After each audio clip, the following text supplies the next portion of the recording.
In today's video, I have a purchase that I made from TJ Maxx. It's the Athr Beauty Moonlight Crystal Eyeshadow Palette. Now this retails for $58 and you can purchase it from Sephora. I found it in TJ Maxx for $12. So in today's spectacular video, I will be trying it on, I will be testing out the formula, we'll be doing swatches, and we will see if I love my purchase or if I spend the rest of my life in a sea of regret because I lost the receipt. All right, friendos, just stay tuned. So friendos, let's head to Sephora to get a description of this palette. So what it is, a sapphire infused crystal charged eyeshadow palette in 12 vegan shades and shimmer metallic duochrome and ultra matte finishes that dazzle. What else you need to know? Created exclusively for Ipsy's Glam X Halsey box, Athr Beauty's limited edition sapphire infused palette is for the bold and creative. Then why is it at TJ Maxx and Sephora? Okay. Sapphires are Libra's planetary crystal, helping to restore balance within the body, align the physical, mental, and spiritual planes, and bring serenity and peace of mind. I'll just throw on this palette next time I'm depressed. We'll see if I feel better. Okay, so guys, here is the lovely palette. I do like this color story, otherwise I would not have picked this up from Sephora. Interestingly enough, we have a little message inside here that explains that why there is no mirror. It says, "Hello beautiful, we have removed the mirror and magnets inside to be more sustainable. We thrive to make the best sustainable choices in all of our products, and let's be real, you'll probably be using this palette in front of a mirror anyway." Thank you for assuming. By removing the mirror and magnets, it becomes fully recyclable and we are saving this palette from going directly to the landfill. It's a win-win for both you and our Mother Earth. Thank you for your love and understanding. Hashtag good vibes beauty. Okay. Well, first off, you didn't remove the mirror because the mirror was never in there to begin with. I'm probably being too harsh here, but like you could just say we left out the mirror because, I mean, did you go and you pried it open after it was on there? No, you didn't. You didn't. So now what we're probably all most interested in is how does this palette perform? This is the first thing I've ever tried from the brand. Let's not prattle on, let's just get into it. So I'm gonna start out with the lightest purple shade. It's kind of a shimmer. There's not really too many mattes in here. At least there doesn't seem to be any light mattes in here. So I'm going to start out with this lavender satin shade.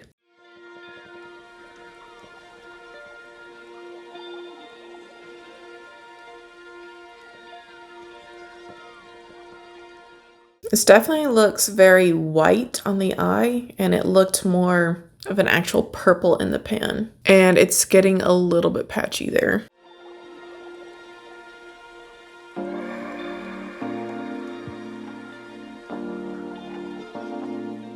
Next up on this same crappy Anastasia Beverly Hill brush, I'm going in with the slightly deeper lavender shade.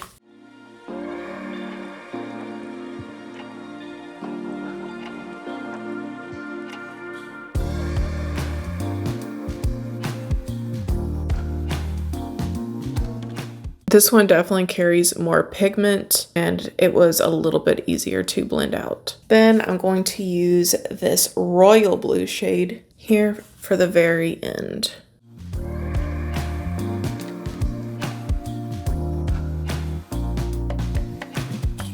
That really doesn't look like the same shade that it was in the pan, if I'm being real with you guys. It definitely looks more purple than blue.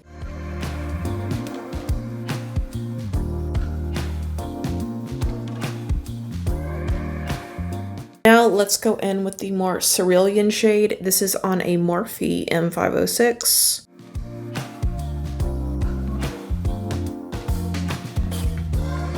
I just realized there was no magic in this video.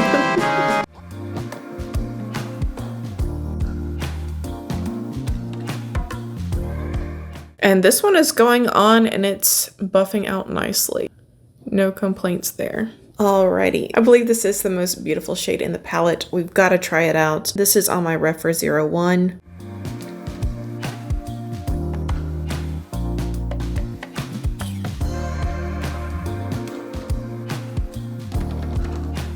And it kind of has a dark base to it, so I'm going to go ahead and spray this and see what kind of a finish we get after it's been hydrated.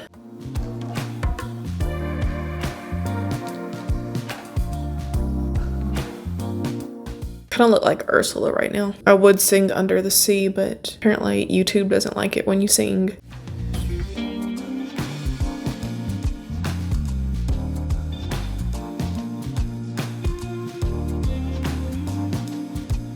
Well, this is actually looking really nice. I'm not seeing much fallout at all. Now, friendos, let's say we try out this silver shade as my inner corner highlight. I'm going to use my M506 once again for the silver shade.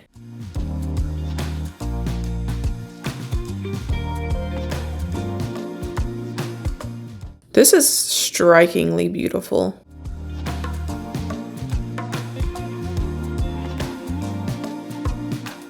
I could easily see this palette becoming one of my favorite purple palettes in my collection. Lastly, friendos, I think on my E10, I'm going to go into the green shade and do that under and work that into my lower lash line.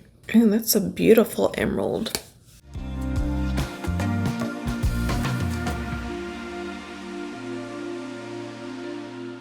All right, you guys know what time it is. I'm going to go do my liner and lashes off camera, and then I'll be right back to you guys. Alrighty, friendos, I am back. What do you guys think of this look? I have to say, I actually think this is one of the prettier looks that I've done on my channel, and overall I'm impressed by the performance of the shadows. But here's where I need to get a little bit juicy. So I try to think on behalf of the consumer whenever I do these types of reviews. And to be real with you guys, there's a few things that I don't like when it comes to the pricing of this palette. I know that I will pay a lot of money for some of my palettes, but there's a few things to consider here. So it says online that this palette was created exclusively for the Ipsy Glam X Halsey purchaser subscribers. I would be pretty ticked if I signed up for a subscription service and I was promised an exclusive palette, but then it ended up at Sephora and at TJ Maxx for $12. I think that that's kind of a crappy way to do their buyers, if I'm being honest. Another thing I don't like is the packaging. While visually pretty, it's very flimsy feeling. And the whole thing about not having a mirror in here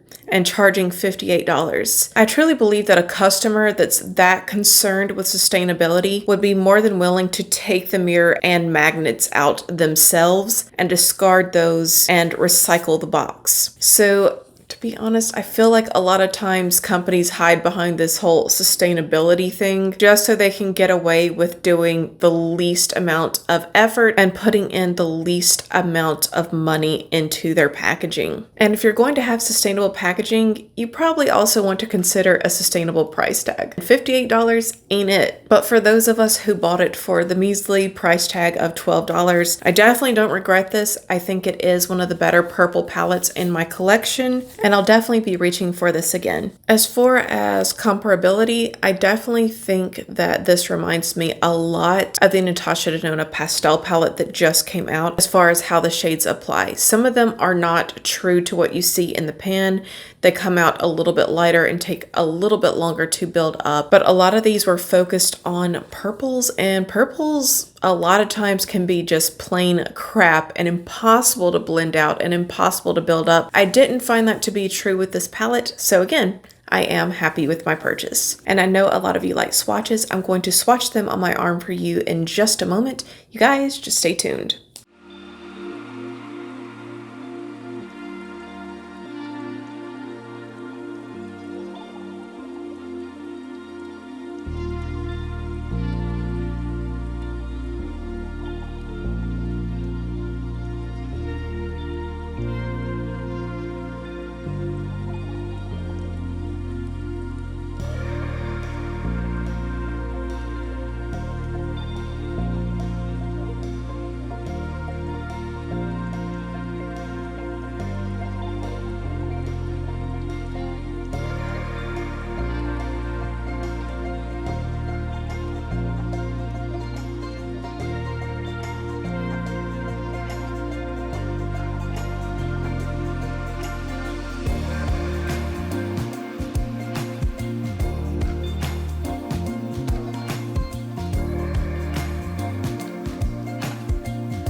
All right, friendos, what do we think of those swatches? I always want to hear back from you guys. I also want to hear your opinion on the whole there's no mirror in here because we're sustainable and we're also going to charge you $58. I definitely want to hear what you guys think about that because maybe you will open my mind to something I had not considered before. And I always like hearing back from you guys. As always, I am very grateful that you chose to click on my video and spend your time here with me. Please give this video a like if you enjoyed it and subscribe if you have not done so already. Because if not, we'll both have to live in the sorrow of never knowing what could have been.